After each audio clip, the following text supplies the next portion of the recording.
का गाना अगर आपको अच्छा लगता है तो सब्सक्राइब जरूर करें और बेल आइकन को जरूर दबाएं।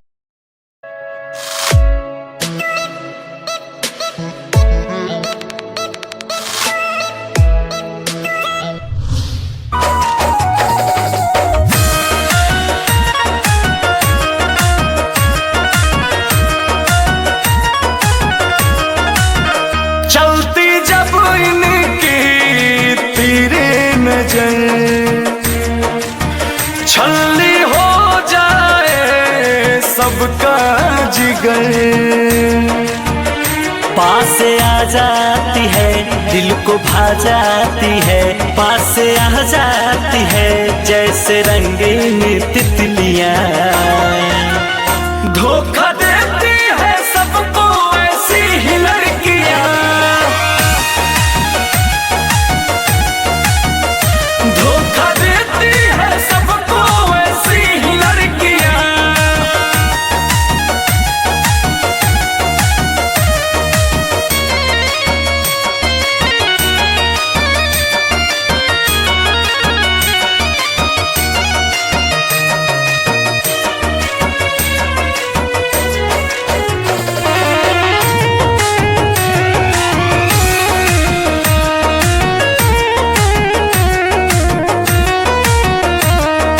हद से भी हसीन है जो इनकी ये अदा, सोचे न समझे दिल ये इन पे हो जाए फिदा।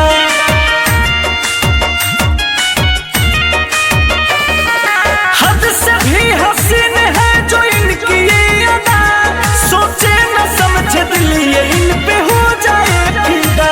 पल में हंस देती है पल में होती है खफा, कैसे समझे कोई सच में है ये बेवफा।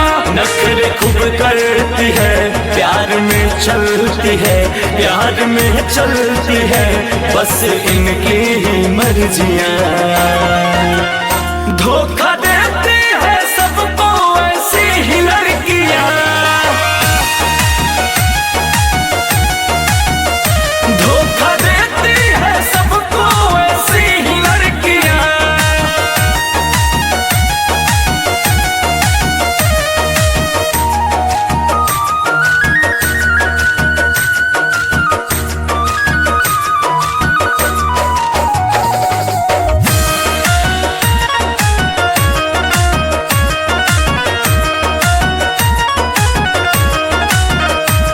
बाहों में भर के सीने से जब लेती है सटा, बेमौत मार देती है ये जुल्फों की घटा। बाहों में भर के सीने से जब लेती है सटा, बेमौत मार देती है ये जुल्फों की घटा। बाद में करती है इश्क में हर खता, अश्क थमता नहीं जब ये होती है जुदा। राजा अंकुश कहे वो से आंसू बहे, वो से आंसू बहे प्यार के सिर्फ दरमियां। धोखा